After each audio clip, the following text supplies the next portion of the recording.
My husband Eric and I celebrated Christmas by eating bean and cheese burritos with plastic forks at a taco shop, followed by going to a movie. Halfway through Christmas dinner, Eric left me in the taco shop to find us seats in the theater. When I walked in a few minutes later, I found him plopped down in the back row, shoveling fistfuls of buttery popcorn into his mouth. Eric ate nothing but pancake mix and water during all 4 years of college to save money, and not much had changed since then, so I knew damn well he didn't buy that popcorn. Dude, where'd that come from? I asked. Oh, I found this empty popcorn bag under my seat, and the sign out front says free popcorn refills. Look what I got. I sat down next to him to watch Wild, shoved my hand into the recycled bag of popcorn, and fantasized about copying Cheryl Strayed's book with a knockoff called Wilder. But as I watched Reese Witherspoon lose her on-screen mother, a lone tear trickled down my cheek, and I remembered the safe, warm cocoon of Christmas cheer that used to envelop my little world. When I was a child, Christmas was a Santa-filled, church-going, jubilant extravaganza. Now I feel like I'm on the outside looking in, at all the families sitting around the table eating together, opening presents, napping on the couch between meals. I've become a full-grown adult who has no idea what to do with herself during the entire month of December, and Christmas has turned into just another couple of days off work. Though I love extended weekends, the constant feeling of missing out on something dims my normally vibrant light and makes me long for the carefree days of my childhood Christmases. I come from a big, loud Italian family with a miserable Roman grandma who could always be found in the kitchen on Christmas Day, hovering over a simmering pot of hearty red sauce on the stove, and a cute little Sicilian grandpa with a giant chocolate chip cookie kind of smile. A butcher by trade, Grandpa would spend an eternity artfully carving the turkey, while his grandchildren wriggled next to him impatiently, begging him to hurry up so we could set the wishbone in the sun to dry. Aunt Karen, known affectionately in our family as a rough stretch of road, showed up to dinner with a new younger boyfriend every year. Jen, did you know Aunt Karen makes her boyfriend clip his toenails before they have sex? My mom would whisper into my ear. Do you know why her boobs feel like rocks when you hug her? It's 'cause she had a boob job. Don't tell your brothers. I clung to these vital tidbits of family gossip my mom shared only with me, her daughter, the baby of the family. In fact, I clung to her every word and every action, wanting her love and attention all for myself. And never, not even for a second, did I think she had any other purpose in life other than being my mother. She was omnipresent on Christmas, cooking alongside my grandparents, surreptitiously wrapping presents in her bedroom, delivering toys to terminally ill children in the hospital. Yet I remember her being constantly by my side in her Santa hat and puffy painted Frosty the Snowman sweatshirt, beaming down at me not with the distractedness or anxiety you might expect from somebody conducting Christmas like an award-winning Broadway musical, but with pure love and joy. I held on to her for dear life during the beautiful chaos of our family holidays, like she was a life raft in a wild sea. It wasn't the tree our family gathered around on Christmas. It was my mother, keeping everything and everyone afloat, the meals, the merriment, and the more colorful members of our family. My mom's brother, Uncle Bobby, and my creepy cousins drove in from Arizona, arriving with their canned green beans and a hot wind of dysfunction that set everyone on edge. Never let Cousin David near Biff, you guys, my mom would plead. We were explicitly instructed not to play with Cousin David because he had put a bird in the microwave when he was 5. Not only did the Arizona relatives make us work extra hard to keep our cockatiel, Biff, safe, they also showed up bearing the worst kind of gift, the family present. This meant 2 things. 1, sharing, and 2, disappointment. I didn't mind when we received a classy family gift, like a basket of assorted meats and cheeses from Hickory Farms, but the gifts Uncle Bobby brought were unacceptable. Things like off-brand boxes of chocolates from Long's drugstore, or gift certificates to Marie's calendar. I realize now I took the holidays for granted. The smell of lasagna wafting from the oven, sleigh bells ringing from a cassette player, decorating cookies with my mom, and climbing gingerly up the ladder to place the glittery gold star on the top of the tree while my older brother tried to knock me over. It was everything my young, naive, Italian Catholic heart desired, wrapped up in shiny red paper and tied with a big silver bow. My two biggest concerns during the holidays were, 1, do I have to hug Grandma when she comes and when she goes, Mom? And 2, how come we can't open presents before Christmas Day like my friend Jill's family? Because her family is Jewish, Jen. I didn't care about baby Jesus or spending precious time with extended family. I didn't know then that I'd lose my mom when I was just 19, or that I'd become an adult someday, free of religion, children, and a propensity toward overconsumption, all the things that provide a reason for the season. Little by little, year after year following my mom's death, our holiday traditions unraveled. The first year without her, we tried to act like everything was the same. My grandparents came over, but gone were the days of the unlikable, bird-murdering Arizona relatives. Mom was the glue, and the glue had vanished. Family members stayed away, giving us space. It was too painful to withstand.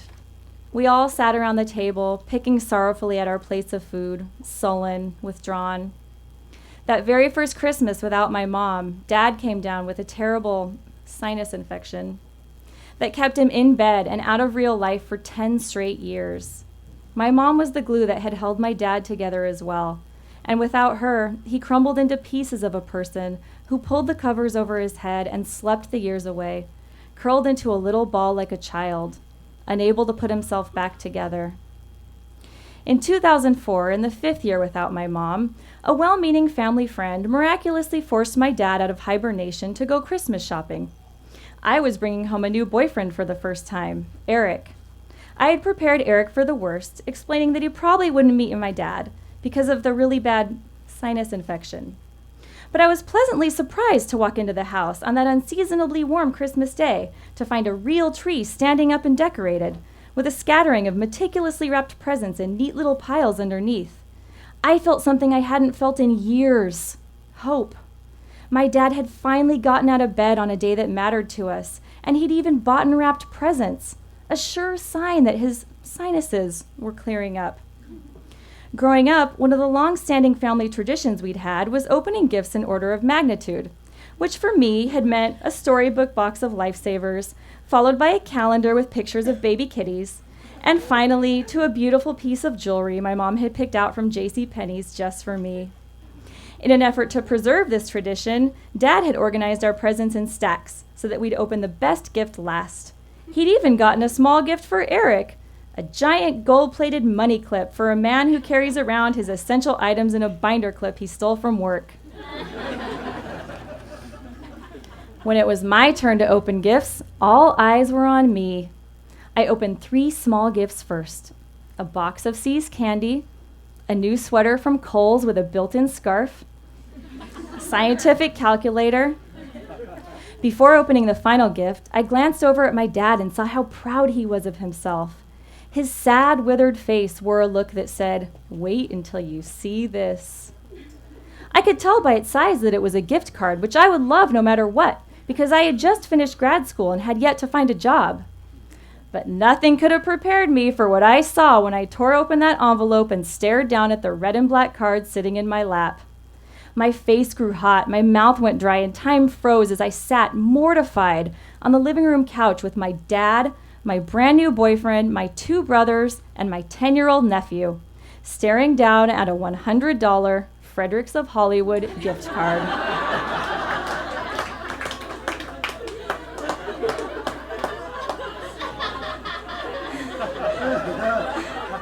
I concentrated intensely on the lines on my hands, the freckles on my arm, my chipped silver nail polish. My brothers, never missing an opportunity to torment me, whistled, "Ooh." My sister-in-law, who's utterly devoid of manners and social graces, walked into the room with a steaming mug of coffee and said, "What'd you get, Jenny?" "A gift card," I said. With as much enthusiasm as I could muster without looking up from my lap, I held up the gift card for her to see. She choked on her coffee. It went up her nose and down her white hoodie. All the while, my dad sat on the couch across from me in his Levi's and black wife beater, equal parts oblivious and proud. He knew he'd done a great job buying presents. I bolted from the couch and fled to the bathroom, where I sat on the toilet, held my head in my hands, laughed until I cried, and cried until I laughed. I couldn't fathom what had happened when that family friend took him out shopping. Had she left him unattended for too long? And who was my dad without my mom? I know he wondered the same thing. I thought about how hard my mom would have laughed had she seen the gift my dad gave me that day. But my amusement quickly melted into pity as I remembered the last conversation I ever had with my mom, the one in which I held her warm hand in mine as she lay in her hospital bed, life slipping away from her. When she looked me in the eye and made me promise her that I would take care of my dad. So I marched back into the living room, I thanked her, I told him I loved my gifts, and I gave him a hug. And I knew that come hell or high water, I wasn't going to let that $100 go to waste. The following week, Eric and I drove down to Mission Valley Mall, determined to find something I could use at Fredericks of Hollywood. We strolled into the store, and I wondered aloud if I could find something practical at a place that smelled like strippers and cotton candy. Eric didn't answer. He'd already bolted out the door and across the way to Sports Chalet, leaving me alone in the middle of this lacy wonderland, staring up at walls of crotchless panties. The only other customers in the store were middle-aged men with trade-in wives or girlfriends, awkwardly picking out frilly bras and giggling. A sudden, unexpected well of grief rose up inside of me and sat on my heart, heavy and raw. That was the moment when the full realization that things would never be the same in my family, not at Christmas or at any other time of the year, finally hit me. My mom had known my dad would fall apart. She knew she had been the mom and the dad, that her presence and her spirit were so mighty that they had eclipsed the truth. My dad had fathered me, but he hadn't parented me. He was the guy who brought home the money and drove the camper on family vacations. He carried the title, but not the torch, and I would forever parent the man who was left to parent me. I walked out of the store, head hung low, shoulders slumped, to find Eric. He soothed my soul with a hug, a soft hot pretzel from Auntie Anne's, and the critical piece of information that you can trade gift cards online. Though I never thought somebody would want what I had, I received 2 offers within 24 hours. One for Target and one for Victoria's Secret. I chose Target because although I really did need some new panties, I couldn't stomach buying them with my dad's money. My dad no longer gets debilitating Yuletide sinus infections, but I don't see him much on the holidays anymore. He's got a new wife now, with a new family full of people for whom to buy inappropriate gifts. I'm not close to his wife, but at least she sees to it that he sends me a gift card each year to Target.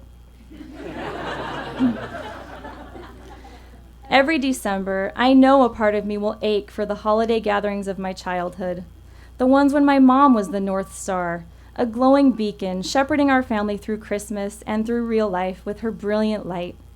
I find myself wondering, maybe this is why Reese Witherspoon takes to the trail, to gaze up into the clear night skies and find the star that will illuminate her own new path. I'm still not sure what Christmas means to me, but dinner with my husband, followed by a movie with free popcorn, sounds like a pretty nice start.